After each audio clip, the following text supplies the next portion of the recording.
Welcome back. You're still watching the Daily Debate, and I'm honored to be having with me over the program for tonight Dr. Amr Mabrook, the Professor of Plastic Surgery at Ain Shams University. Thank you very much for being with us tonight on the Daily Debate, and happy Eid. Thank you very much. It's a great pleasure and honor. Thank you, sir. The pleasure is all mine. We will be heading to the first report of the Daily Debate regarding the topic for tonight, which is the Gaza ceasefire and the role of Egypt as being a mediator alongside Qatar and the United States to be reaching this truce, and of course hoping for a more permanent ceasefire, as well as the humanitarian aid that was blocked by the Israeli government and the Israeli occupation forces from entering into the Gaza Strip. We'll be having more details in the upcoming reports, so stay tuned.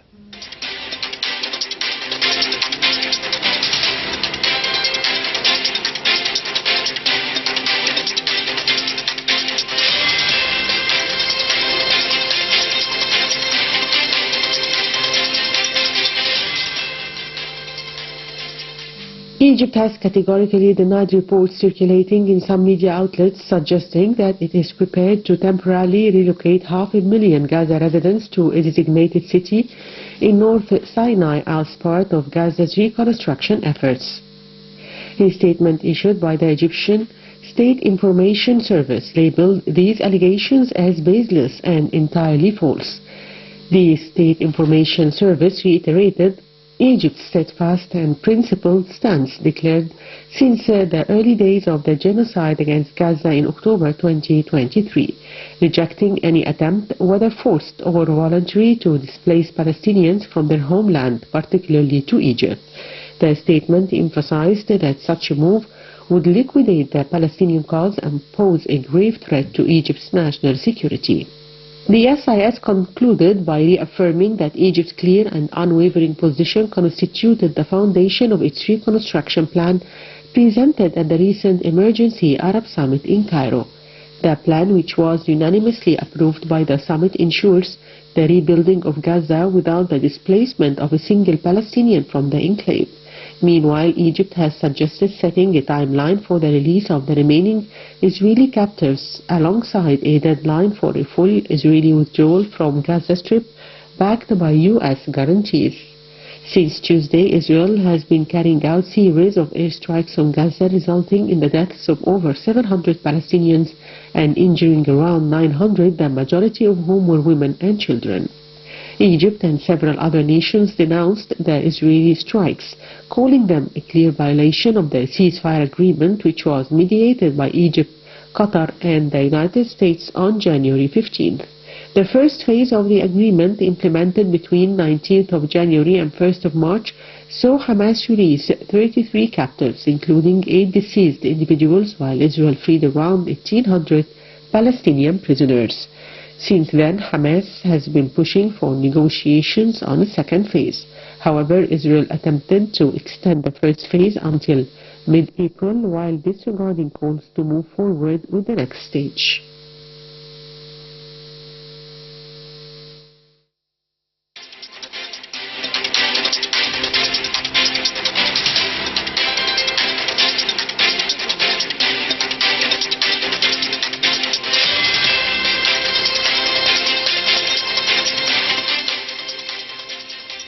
Welcome back. You're still watching the Daily Debate, and I'm honored to be having with me over the program, as I said 5 minutes ago, Dr. Amr Mabrook, the Professor of Plastic Surgery at Ain Shams University. Dr. Amr, thank you very much once again for being with us tonight. It's a great pleasure, sir. Thank you very much. Pleasure is all mine. We will be starting with the role of Egypt as being a mediator in the ceasefire for the Gaza Strip. How did you see the role of Egypt, not just for being a mediator for the ceasefire or the truce or the quite possibly the permanent ceasefire that could be taking place in the upcoming months as well, but the role of Egypt in the region, and more specifically for the Palestinian cause and the Gaza Strip for the past 18 months? Well, we can go back even up to 1965, because at that period, with even the opening up and the declaration of the Fatah organization as the sole representative of the Palestinians all over, Egypt has been always putting all its forces behind what is now becoming the the main government of Palestine from Ramallah. And Egypt has been always supporting this, especially after the declaration of Fatah in 1990 during the tenure of Yasser Arafat, that they are going for peace, not for war. So Egypt's position and status has never ever changed from being a great supporter of the Palestinians for, first of all, the two-state solution, and at the same time for the Palestinians for their humanitarian and empowering them for a proper healthy life. Healthy life includes proper education and proper health care. And Egypt has never even for a single moment or a second denounced the rights of the Palestinian for a good life. And we have seen this support from 1948 onwards, and we have seen that in the past 18 months, as you have stated. Egypt has opened its borders under fire even for the injured Palestinians and the Palestinians of health need and care. Not only the injured ones or the diseased ones, but also accompanying persons to support their relatives and in the hospitals. That has not only been in North Sinai, but even central hospitals here in Cairo, where Egypt has presented every possible effort. When we are talking about the humanitarian problem on the medical aspect of the Palestinian population, we have to put it into its real perspective, and the real perspective is 2 points. First of all, the continuous bombardment has led to a lot of injuries, and war injuries are very challenging wounds to be managed. Yes. Beside the psychological trauma of the people around them, who might not be physically damaged, but psychologically damaged, there is also the war injuries. The war injuries is one of the branches of medicine which needs very highly sophisticated equipment and people to manage it. Egypt has had always this, due to its central position, due to its passing through 4 wars, with a continuous medical education programs for the physicians, the young physicians of Egypt, to get proper training for trauma accidents. Whether these trauma are car accidents or catastrophic accidents, or like what happened in Gaza continuously, are war injuries. The war injuries include burns, orthopedic injuries, and of course craniofacial injuries. All this put the brunt on the medical service. The health authorities in Gaza say that there are almost 150,000 people have been injured ever since the start of the aggression. And this will entitle a lot of people who really need help. The hospitals are not in a good condition to support them. A lot of hospitals have been marked and shut down, with the physicians being harassed and humiliated. This leaves only hope for the Egyptian medical service, which has opened not only its arms but also its hearts for these injured Palestinians, our brothers and sisters over there. So definitely the role of Egypt, nobody can deny it. The hope of continuous humanitarian aid for the Palestinian to improve their life, to pass into decent life, is really very important, and this is the role of Egypt. Doctor, you mentioned the central position of Egypt diplomatically in the region, more specifically for the Palestinian cause. How do you see the importance of the stability of Egypt and the balance that Egypt has between the ties between Egypt and Israel, Egypt and Palestine in general, more specifically Hamas and Fatah, the Palestinian factions? Egypt is too big to fall. We have to understand this. And Egypt, its strength and its continuous place in the region is a very good support for the peace of the region. When Egypt thrives and survives and improves its economic condition, the whole economic condition of the Middle East will progress to better times and better lives. We have 100 million strong Egyptians, yes, who are hospitable and who are brave and who are courageous, and at the same time hard-working population. A population that really is very peaceful. And they always say, like for example what Ibn Battuta said about 600 years back or 700 years back, yes, it's Magma al-Warid wal-Sadr, means it is the site where people come from everywhere in the world, and it is the site that where everything is exported from it. It's the country where it is the place where the powerful and the weak come to find refuge. So Egypt, stability is the topic to be maintained and looked for. When Egypt has declared by its president last week that we are not going to accept the immigration or the forced immigration, or even if it is chosen by some of the Palestinians to immigrate to Egypt, Egypt is not a place for immigration. Egypt is a place for refuge for the impoverished and for the unhealthy people. We support them. We take care of their health and will let them go back to their country. But we don't take up immigrants forcefully, because this will affect our national security. And the maintenance of the national security of Egypt is one of the great important utmost aims of any government in Egypt. The stability of Egypt will lead to the stability of the whole region. Playing with the stability of Egypt can really harm not only Egypt, but all its neighbors, including any neighbor that is around, and it even could reflect on Europe, because Europe is the neighbor of Egypt. In your opinion, Doctor, what were the main challenges that Egypt had faced to be reaching the current truce between the Israeli occupation forces and Hamas in the Gaza Strip, or in Palestine in general? And even afterwards, how do you see the challenges that are still being posed by, more specifically, the side of the Israeli occupation forces to be renewing the truce, to be having a more permanent ceasefire? Egypt has a strong peaceful relation with Israel that has been there since 1977, since the President Sadat initiative of peace, and since 1979 with the signing of the Camp David Accords. So Egypt is taking advantage of this strong relation when Egypt accepted peace, and the other parties accepted peace.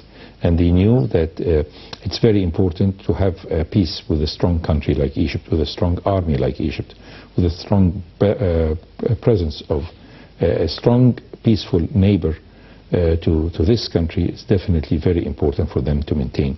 And Egypt has used all its cards in its hand to really improve the situation for the Palestinians. We are making our negotiations from points of strength, not from points of weakness. We have assets on both sides. The other parties, whether these are Palestinians or Israelis, definitely respect the Egyptian negotiator, because the Egyptian negotiator is aiming for peace and stability. The Egyptian negotiator is not aiming for only his personal benefits, but for the benefits of the whole region. And that's why our opinions should be respected and looked for. Yes, with the control of Egypt of the Rafah border crossing, how did you see, or how do you assess what happened in terms of bringing the humanitarian aid from Egypt and from different countries of the world through Egypt to the Gaza Strip, and more specifically nowadays with the hardships that we can see from the Israeli side of entering the humanitarian aid into Palestine and the Gaza Strip? Our president, since 18 months up till now, has been always declaring that Rafah gates are open from the Egyptian side. The ones who are on the other side are refusing the admission of all the convoys of aid that Egypt has been supplied continuously. Whether these convoys coming from Egypt or via Egypt from different Arab countries and from different other regions of the world, Egypt has been opening this gate with great hope and support. The other side is closing the door, and the other side is not permitting the passage of this. And even when they said that Egypt is not opening the doors, it was proved that through our president and through all the media overlooking the situation, that Egypt has been kept open its side of the gate. We are opening this gate to allow humanitarian aid to pass in, and we never closed it. The other side is closing it for their own reasons. Yes, and Doctor, throughout the episode you mentioned the importance of the statements by President Abdel Fattah al-Sisi, by the political leadership in general, that we are against the displacement of the Palestinians, Yes. whether voluntarily or forced displacement of the Palestinians from the Gaza Strip or any part of Palestine into Egypt or into Jordan, which was the American plan proposed by the U.S. President. Well, the President has defined it as ethnic cleansing, and this is really very important. And I believe that the American President has taken our point of view in consideration by saying that, yes, this could be amounting to ethnic cleansing. And ethnic cleansing is something that is not acceptable in the 21st century. It was not acceptable in the 20th century. It has been condemned in all the conflicts that happened, whether this was in World War I or World War II, or during any conflict that happened through the history of the 20th century. There is no place for ethnic cleansing in the year 2025. We are, as a humanitarian and as human beings, turned to refuse the forceful or even the voluntary exodus of people from their country or from their homeland. Because homeland is very important. The loyalty to the home, the loyalty of the people to their country should not be denied, and it should not be taken for granted, or should not be removed from the acquisition of the people. Feeling belonging to a place, feeling belonging to a plot of land is one of the most important character of a human being. Now, what is the importance of not to be accepting by Egypt the idea of displacing the Palestinians in terms of not liquidating the Palestinian cause, protecting the Palestinian cause? It's very important because we have to talk about a demographic problem. The Palestinians now form about 50% of the population west of the Nile, of the Jordan River. Yes. So Israel has to accept this as not a demographic problem, but it's a thing that should be dealt with being cautious, and at the same time to accept that these people, who are almost all of them are literate, all of them are knowledgeable, all of them have got education, they can be an economic strong second state living with the borders of Israel in peace and in communication and cooperation. There is always a word that has been mentioned, that we are going to build a wall between us and them. Yes. We are going to prevent them from coming in. But historically speaking, the walls have never prevented people from going through. The walls of Cairo never stood the time. When the Fatimids opened Cairo, they made the walls so that they will not allow the rest of Egyptians to come. By time, the guards on the gates allowed them in.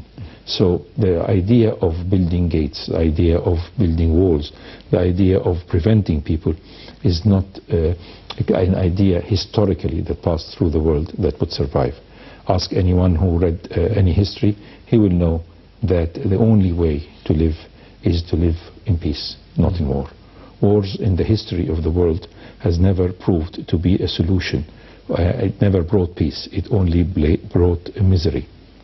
Egypt's role in the Gaza diplomacy, not just over the 18 months of past, but in general for the Palestinian cause. How do you think this has changed, or it could have affected the broader relationship between Egypt and the United States and the other global powers as well? Well, Egypt has been always there. Egypt has been a part of the equation, and it has been always a part of the solution. Yes. Since 1953, when the Americans approached Egypt for asking peace from President Nasser, and President Nasser said that he accept the accords of the United Nations of 1947, and Ben Gurion refused.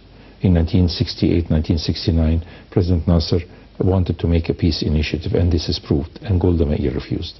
In 1972, President Sadat applied for an initiative, and Golda Meir again refused. This is history. And after 1973, they knew that Egypt has never been bluffing. Egypt wanted its land, and Egypt wanted a solution, an honorable solution. The peace for the brave, not the peace for the cowards or the peace of the defeated.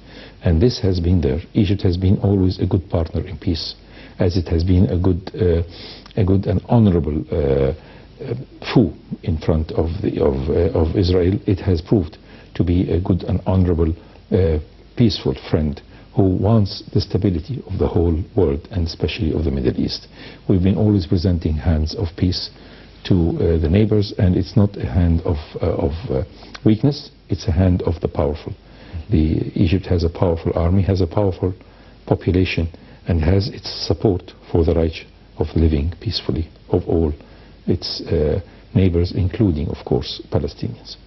On the other hand, you mentioned the importance of dealing with pressure, navigating pressure for Egypt historically, not just nowadays. But how did you see the navigation of Egypt through pressure by the international organizations, by the global powers like the United States regarding the Gaza Strip over the past 18 months and even until nowadays? Egypt, from the very beginning, I think since 18 months, have been proposing a stoppage of hostilities, has been proposing peace, has been proposing the path of a humanitarian aid, has been proposing a good rebuilding, and of course the Egyptian plan that has been accepted not only by the Arabs in the recent Arab summit, but also by the Europeans and even by President Trump himself, who was looking at as a good start.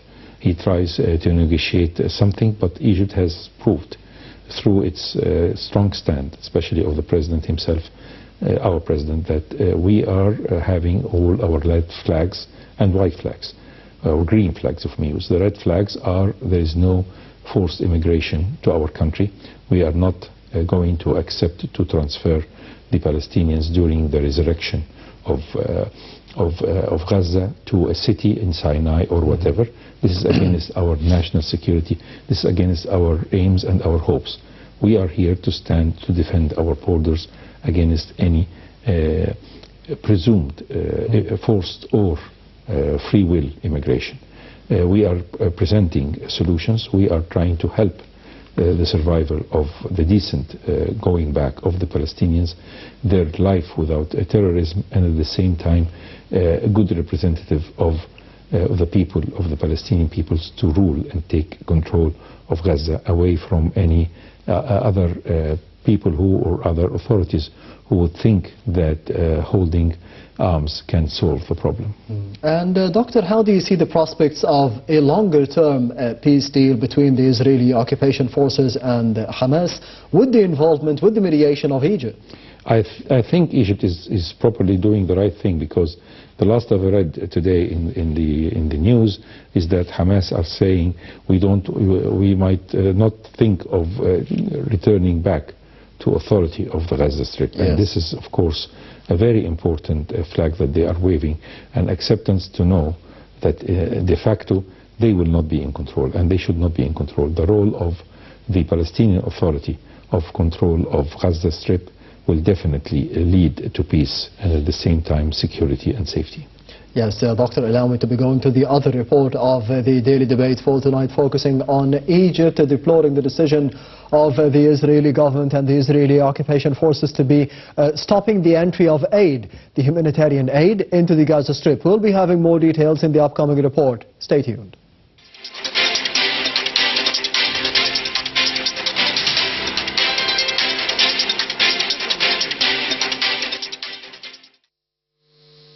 Egypt has condemned the Israeli government decision to stop the entry of humanitarian aid into Gaza Strip and shut down all crossings used for humanitarian relief operations. These measures constitute a flagrant violation of the ceasefire agreement, international humanitarian law, the Fourth Geneva Convention, and all religious laws. Egypt stressed in a statement issued by the Ministry of Foreign Affairs and Immigration that there is no justification or logic that allows the use of starving innocent civilians and imposing a siege on them, especially during the holy fasting month of Ramadan, as a weapon against Palestinian people. Egypt called on the international community to assume its responsibilities to stop all illegal and inhumane practices targeting civilians, as well as to condemn attempts to achieve political goals through endangering the lives of innocent people. Approximately 9,000 aid trucks have entered Gaza Strip from Egypt since the start of the ceasefire agreement in Gaza. Following the implementation of the three-phase ceasefire agreement between Israel and Hamas on 19th of January, Egypt swiftly dispatched hundreds of trucks loaded with food, water and medicine to Gaza. Minister of Supply and Internal Trade Sharif Farouk announced the deployment of the 11th and 12th humanitarian aid convoys to war-torn Gaza. These convoys carried 1,200 tons of supplies aiming to ease hardships faced by Palestinian people. Meanwhile, the United Nations system in Egypt has joined forces with the Egyptian government to deliver crucial aid to those in desperate need in Gaza. In a robust response to the severe humanitarian crisis unfolding in Gaza, Egypt has designated North Sinai's Al Arish International Airport as the hub for humanitarian supplies arriving from around the world. The Egyptian Red Crescent Society coordinates the humanitarian aid in Al Arish and manages its delivery into Gaza by the Rafah border crossing. The collaborative effort focused on utilizing Rafah as a lifeline for 2.2 million Palestinians marks a significant step towards addressing the dire situation. Since the outbreak of Gaza crisis, the government of Egypt has been at the forefront of life-saving efforts, with Rafah crossing and Al Arish airport serving as centers of hope to alleviate the suffering.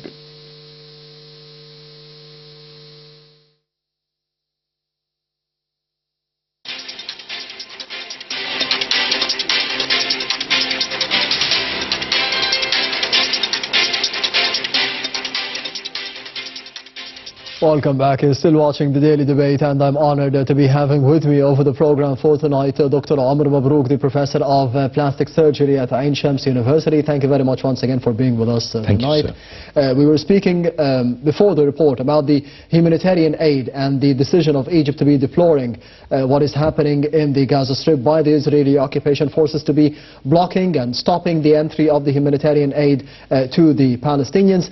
On the other hand, how do you see the importance of coordination, of cooperation between Egypt and, for example, the World Health Organization, the UNHCR, the UNRWA, more specifically, to be getting more and more aid every day for the Palestinians to the Gaza Strip? First of all, we have to say something, that according to the international law, it is the role of any occupation forces is to supply food and water and health care and electricity to the occupied regions. Yes. And if any country, occupying forces country, do not work with these four things, this is incriminated by the international law tribunals. And that's why when the whole world has applied in the international court in The Hague, they have won the case. And therefore, going on the right side of history, the right side of the track, is the advice to the Israeli government. The supply of food and water should not be denied. The health care. When we talk about a population of almost 2 million people living, we have to put in consideration the statistics, or the health statistics. In health statistics, if we take aside the injuries that have been caused to the 150,000 injured people, yes, in Gaza, with the 101 who have been evacuated, 101,000 cases that have been evacuated to Egypt during these 18 months, we have to talk also about other chronic health problems.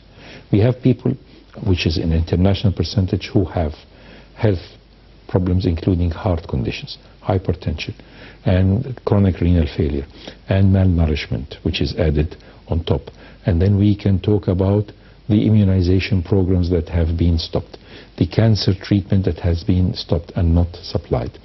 Anything that leads to proper health care. For example, when Japan has been bombed by the atomic bomb, and the Allies thought that if they leave Japan like this, then Japan could fall into the hands of communists. Yes. They did the same thing in Western Germany, and they did the Marshall Program. And when they went to the Japanese and told them, we can make you a Marshall Program, the Japanese politicians, who were very happy to get rid of the fascist army at that time, ruling junta that was presented to the criminal courts at that time, they said, we want two things only. We want your support into the health and education care, and the rest will be easy to do. Giving health service and education service to a population of Japan has helped Japan to overcome 2 atomic bombs that happened. The same thing goes to a country or people like the Palestinians. Don't deny them the health care. Don't deny them the proper education. Don't deny them the everyday health care, including heart conditions or diabetes or immunization for the children or management of malnourishment and malnutrition. If we supply these basic needs, these are the basic needs by human beings, according to the Human Rights Declaration of 1945 and 1946, declared by the United Nations about the human rights of human beings, is to be supplied with their needs for food, of health and education. Yes, all of those services, they should not be denied, and there should be some measures taken by the international organizations in coordination with Egypt to be ensuring that those services are being provided for the Palestinians on the long run. What are the measures that should be taken and the role of Egypt in them? Well, Egypt has been supporting, for example, the Secretary General of the United Nations, Guterres, who was a Prime Minister of Portugal, who was a Minister of Foreign Service, who was at the same time a professor in the University of Law and Humanitarian Regions. He has said and he has condemned the prevention of reachment of proper health and nutrition to the Gaza Strip.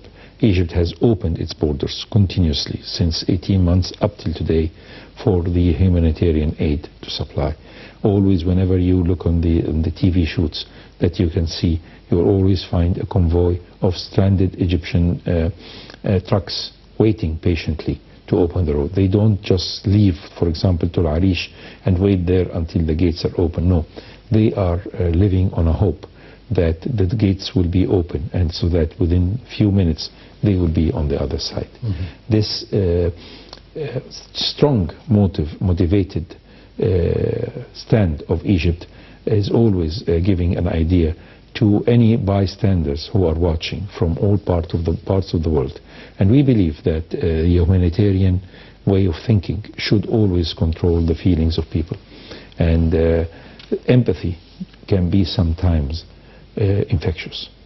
And I think by time, as a lot of European countries and a lot of countries of the world and a lot of human beings in the whole world will feel the empathy by some time, even on the Israeli side, people there are going to say, why don't we give these people food and health care? Yes, Dr. Amrou Mabrouk, the professor of plastic surgery at Ain Shams University. Thank you very much for being with us tonight on the Daily Debate, and a happy Eid. Thank you very much, sir. Happy Eid to you. Anytime. And this brings us to the end of the Daily Debate for tonight. Thank you for watching, and I'll be seeing you tomorrow.